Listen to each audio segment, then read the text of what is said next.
Bismillah. Ya, Mana siap ya? Mas. Bismillah. Recordnya gimana? More. Ah, ini record. Bismillah, nggak salah sebut lagi. Bismillah.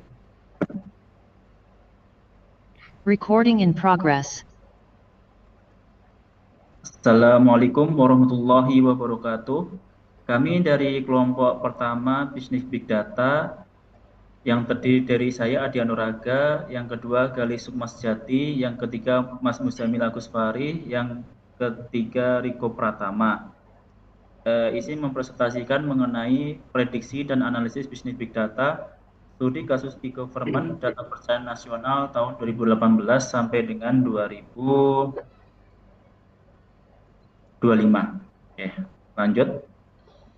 Nah, di sini mengapa pemerintah membutuhkan analitik big data? Di sini eh, bayangkan sebuah gunung es yang mengapung di lautan. Di bagian yang terlihat di atas permukaan air, dapat jutaan catatan administratif dari sistem informasi penelusuran perkara atau SIPP Mahkamah Agung. Data ini selama ini hanya menjadi arsip pasif. Laporan tahunan yang dicetak disimpan di rak dan dilupakan. Pemerintah hanya bisa bereaksi setelah masalah sudah besar karena pendekatannya masih reaktif. Namun di bawah permukaan laut, bagian yang jauh lebih besar dan tersembunyi, terdapat potensi yang luar biasa. Disinilah algoritma Big Data bekerja. Dengan tools seperti RapidMiner, kita bisa menyelam ke dalam data tersebut untuk menemukan pola tersembunyi, mengidentifikasi faktor struktural yang selama ini tidak terlihat, dan yang paling penting memprediksi tren masa depan, sehingga pemerintah bisa bertindak secara proaktif, bukan hanya reaktif. Itulah inti dari studi kasus yang kami kerjakan. Data perceraian bukanlah sekadar angka, melainkan sinyal kebijakan yang selama ini belum dimanfaatkan secara optimal. Lanjut, sebelum masuk ke metodologi yang teknis, di sini kan kami menyederhanakan proses big data dengan sebuah analogi yang lebih mudah dipahami. Bayangkan kita sedang memasak di dapur. Dapur paling canggih di dunia yakni gastronomi molekuler. Pertama, bahan baku masuk. Dalam hal ini adalah integrasi data. Seperti chef yang mengumpulkan bahan dari berbagai pasar, mengumpulkan 8 file Excel dan data dari SIPP yang berantakan.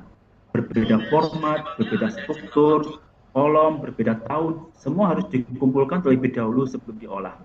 Yang kedua, mencuci dan memotong. Kalau di bisnis big data itu namanya data cleansing. Sebelum dimasak, bahan baku harus dicuci dari kotoran. Nilai-nilai kosong atau placeholder seperti titik-titik dan NaN harus dibuang. Format harus distandardisasi. Inilah yang kami sebut mengasah pisau analitik. Yang ketiga, memasak dengan resep atau modeling. Di sini algoritma mesin learning bekerja, seperti resep rahasia chef yang mengkombinasikan bahan-bahan untuk menemukan bumbu atau faktor yang paling dominan dari perceraian, lalu memprediksi masa depannya. Yang keempat, menyajikan hidangan atau deployment. Insight yang sudah matang disajikan dalam bentuk dashboard kepada klien kita, dalam hal ini adalah Kemensos dan Kemenak RI, untuk diimpakti sebagai kebijakan nyata. Yang keempat yaitu dimensi kompleksitas big data. Sekarang mari kita bicara tentang tantangan nyata dalam mengelola big data. Apa yang kami sebut sebagai 4 dimensi kompleksitas. Yang pertama, kompleksitas komputasi. Secara teori, model clustering seperti K-means memiliki waktu eksekusi. Dengan 252 baris data milik kami, ini masih sangat ringan. Namun bayangkan, jika kita menggunakan data SIPP sesungguhnya, jutaan baris dari ribuan pengadilan di seluruh Indonesia. Di sini kita hanya membutuhkan algoritma terdistribusi seperti Apache Spark. Yang kedua, kompleksitas struktural. Ini adalah tantangan yang kami hadapi langsung.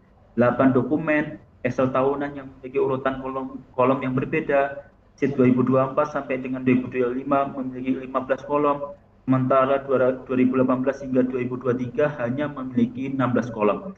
Karena adanya kolom lain-lain, tanpa normalisasi otomatis, data tidak bisa digabungkan. Yang ketiga, kompleksitas dimensional. Dari 14 faktor penyebab perceraian, Tidak semuanya relevan untuk model prediksi. Memasukkan semua variabel justru beresiko overfitting.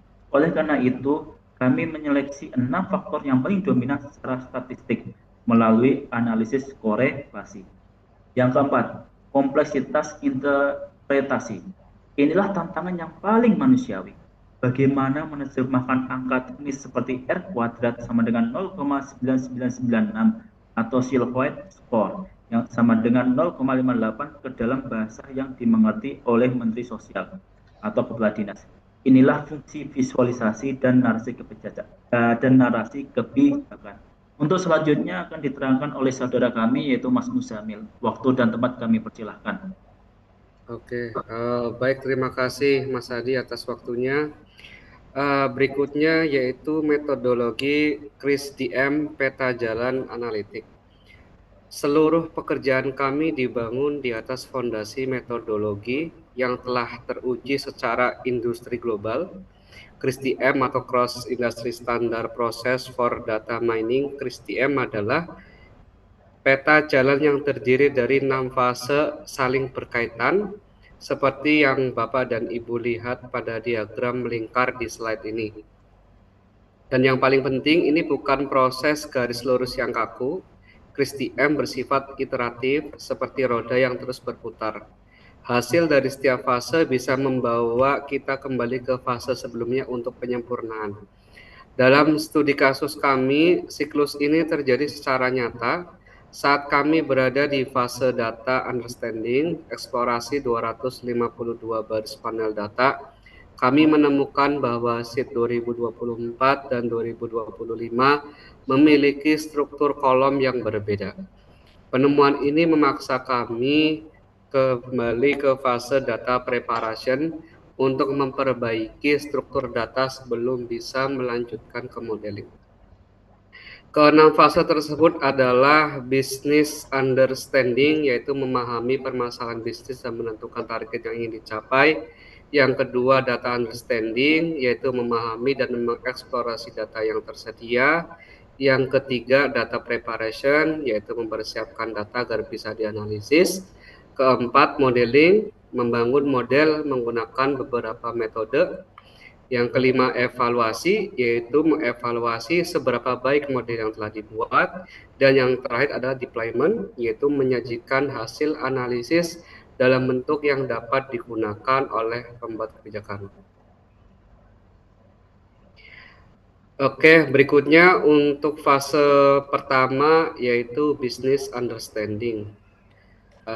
Fase pertama ini menerjemahkan kebutuhan organisasi menjadi tujuan yang terukur secara teknis. Dari sisi bisnis, klien kita adalah Kementerian Sosial Republik Indonesia.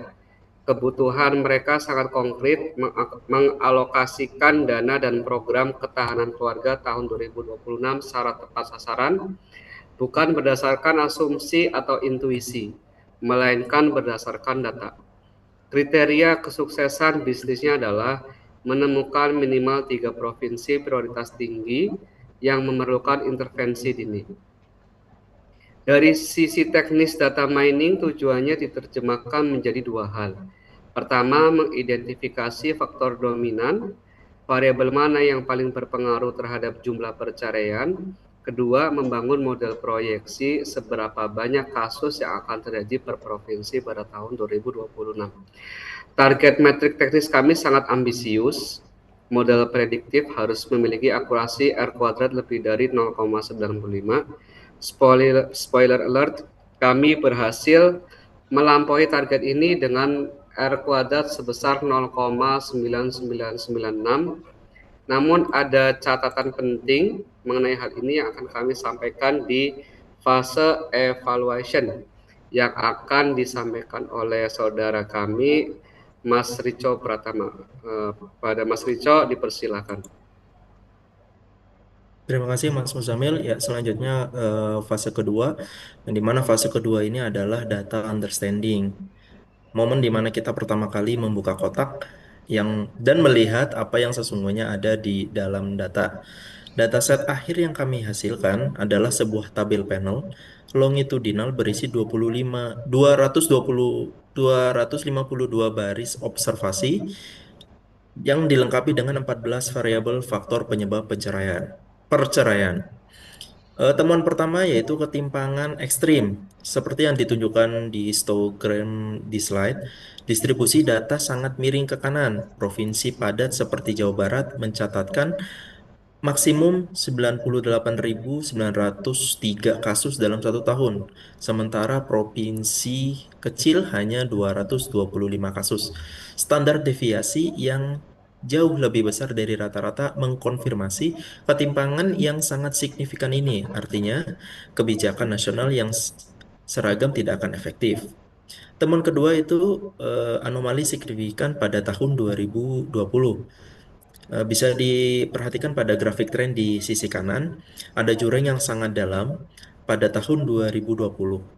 Kasus perceraian nasional anjlok 33% menjadi hanya 291.677 kasus. Apakah ini artinya keluarga Indonesia menjadi lebih harmonis di masa pandemi?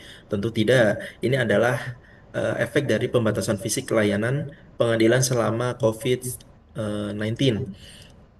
Pengadilan tidak bisa beroperasi normal, sehingga kasus menumpuk terbukti dari lonjakan tajam di 2021 dan 2022 yang mencapai rekor nasional di angka 448.126 kasus. Pemahaman mendalam tentang anomali ini sangat kritis. Jika kita tidak mendeteksinya, model prediksi kita akan eh, belajar dari data yang salah. Next, Mas.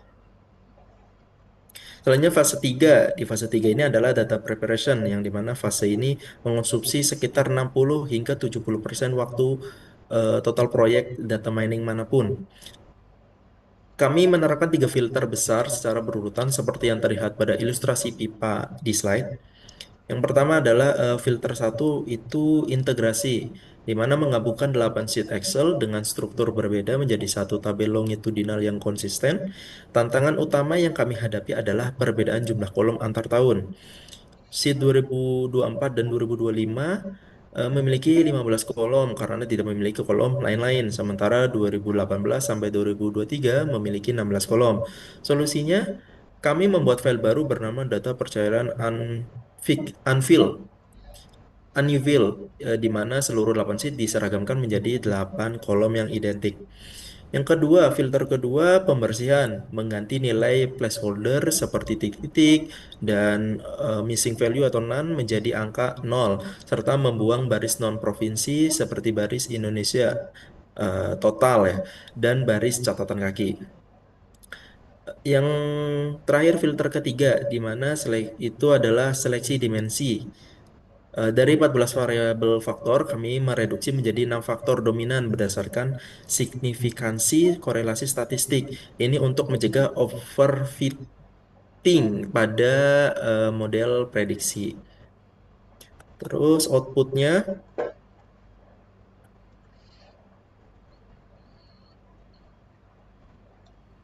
output akhirnya adalah data set murni 252 baris dalam format numeric real integer yang siap diolah oleh rapid miner. Untuk fase selanjutnya adalah fase modeling dan evaluasi. Itu akan dijelaskan oleh Mas Gali. Silakan Mas Gali. Siap, terima kasih. Melanjutkan dari penjelasan rekan saya, selanjutnya yaitu fase 4 modeling. Kini kita masuk ke jantung analisis, yaitu fase keempat modeling. Disinilah algoritma mulai bekerja dan pertanyaan besar terjawab, yaitu faktor apa yang paling bertanggung jawab atas tingginya angka perceraian. Kami menggunakan algoritma korelasi Pearson pada RapidMiner melalui operator correlation matrix. Formula dasarnya adalah R sama dengan jumlah dari perkalian deviasi X dan Y dibagi akar dari perkalian jumlah deviasi kuadrat X dan Y. Hasilnya sangat mengejutkan dalam hal kekuatan hubungannya. Perhatikan diagram bintang di slide. Perselisihan dan pertengkaran memiliki korelasi tertinggi sebesar R sama dengan 0,98. Ini merupakan bukan korelasi biasa. Ini adalah hubungan yang mendekati sempurna. Artinya, di mana angka perselisihan tinggi, angka perceraian total pasti tinggi pula. Di posisi kedua ada faktor ekonomi dengan R sama dengan 0,97. Ini mengkonfirmasi apa yang sudah lama diduga, yaitu tekanan ekonomi rumah tangga adalah akar struktural yang sangat dalam dari instabilitas pernikahan. Kemudian meninggalkan pasangan di angka 0,8, KDRT di 0,72, judi di 0,68, dan mabuk di 0,65. Seluruh 6 faktor memiliki nilai P kurang dari 0,001, artinya semua signifikan secara statistik. Insight kebijakan yang langsung bisa kita ambil yaitu pemerintah harus memprioritaskan program berbasis ekonomi dan mediasi konflik keluarga, bukan hanya program anti kekerasan yang selama ini lebih mendapat perhatian media. Next, Mas. Selanjutnya, melanjutkan dari fase 4 modeling, itu regresi linear berganda. Mengetahui faktor apa yang berkolerasi saja belum cukup. Kita perlu mesin prediksi. Model yang bisa menghitung berapa jumlah kasus perceraian yang akan terjadi berdasarkan nilai faktor-faktornya. Disinilah regresi linear berganda berperan. Persamaan model kami adalah total kasus sama dengan 31,76 sebagai konstanta, ditambah 1,02 kali ekonomi, ditambah 0,99 kali perselisihan, ditambah 1,67 kali KDRT, dan seterusnya untuk 3 faktor lainnya. Ada satu temuan yang sangat menarik dari koefisien ini. KDRT memiliki bobot tertinggi sebesar 1,67, artinya setiap satu kasus KDRT yang dilaporkan berkontribusi 1,67 kali lebih besar terhadap total kasus perceraian dibanding faktor lainnya. Ini berbeda dari nilai korelasinya yang hanya 0,72. Mengapa demikian? Karena korelasi mengukur kekuatan hubungan, sementara koefisien regresi mengukur kontribusi marginal. Bagaimana performa model ini? Sangat luar biasa. Operator performance regression di rapid manner menghasilkan R kuadrat sebesar 0,9996. Jauh melampaui target kami yang sebesar 0,95. MAE atau rata-rata deviasi prediksi hanya sebesar 446,52 kasus. Sangat kecil dibanding skala ratusan ribu kasus nasional. Next, Mas. Selanjutnya, melanjutkan fase 4 modeling, yaitu clustering dan pemetaan resiko Keynes. Model prediksi kita sudah memiliki persamaan regresi, tapi para pembuat kebijakan membutuhkan sesuatu yang langsung dan visual. Peta, di mana saja daerah yang paling darurat, inilah tugas Keynes clustering. Kami menggunakan operator Keynes di rapid manner dengan K sama dengan 4 cluster. Didahului normalize set transformation untuk memastikan tidak ada variabel yang mendominasi karena perbedaan skala. 4 fitur yang digunakan yaitu jumlah, ekonomi, perselisihan, dan KDRT dari data tahun 2025. Hasilnya, dan ini adalah temuan yang sangat powerful. Algoritma unsupervised learning secara independen mengkonfirmasi apa yang analisis deskriptif sudah tunjukkan.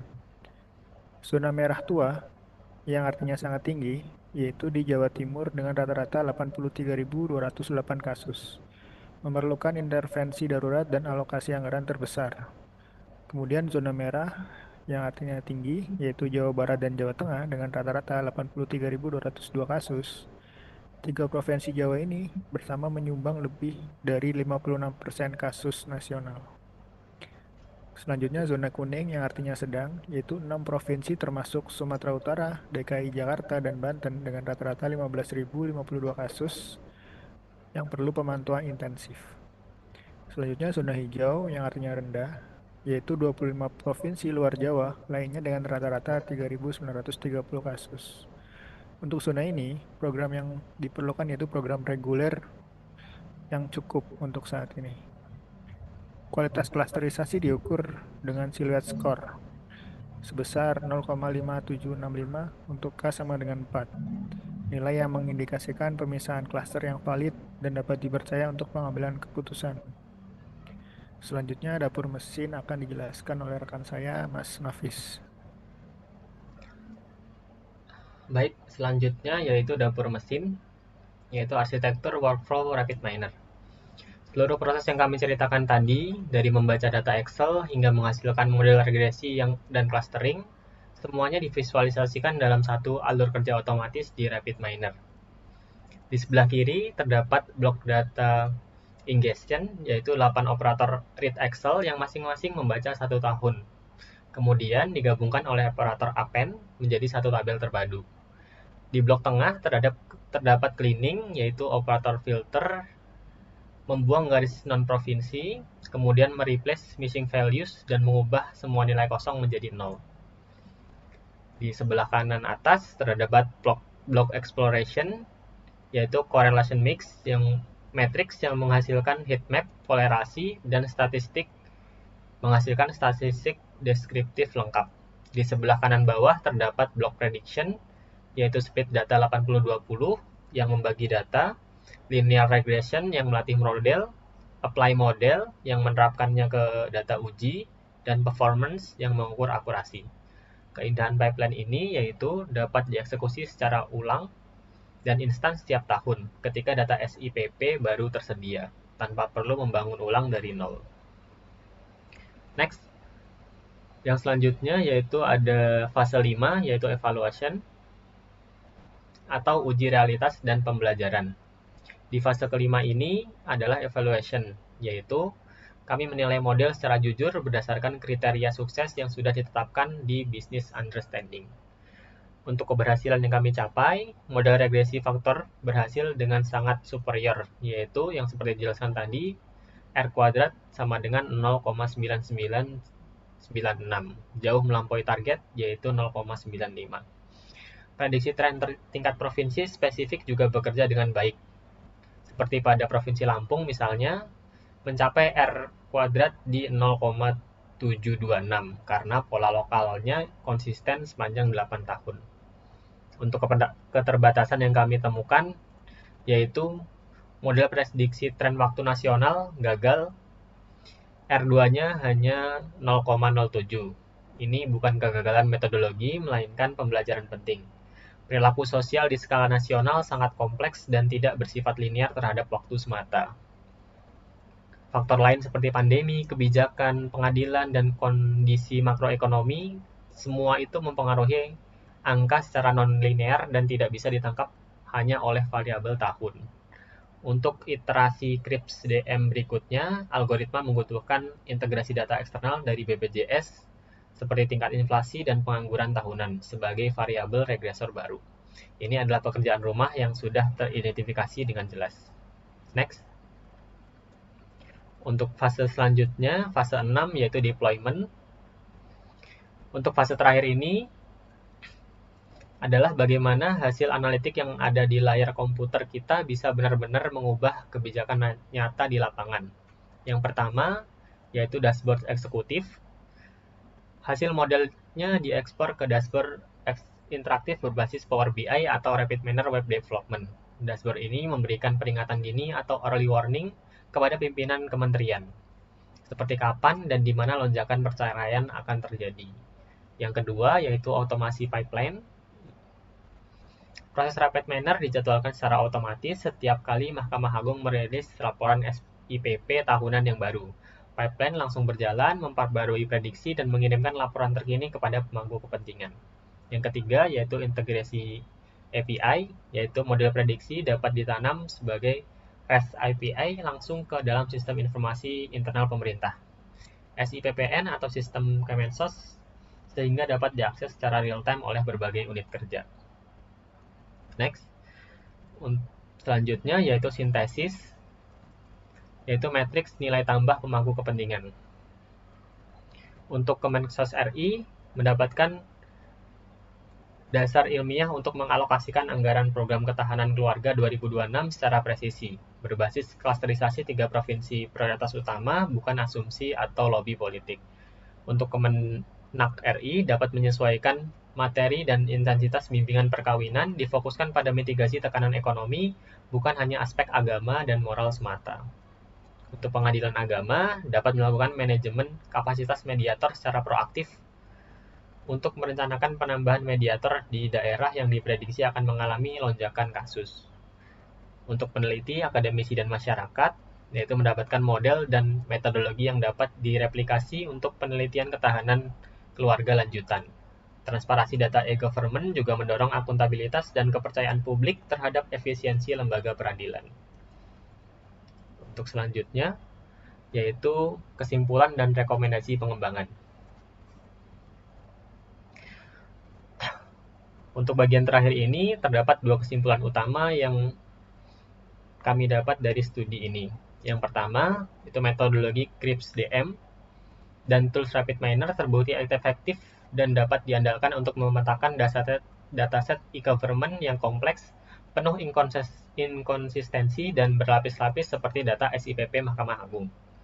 Yang kedua, secara matematis, faktor ekonomi yang memiliki R 0,97 dan perselisihan yang memiliki R 0,98 terbukti sebagai akar struktural yang tertinggi di perceraian Indonesia, jauh melampaui faktor perilaku individu seperti mabuk atau judi.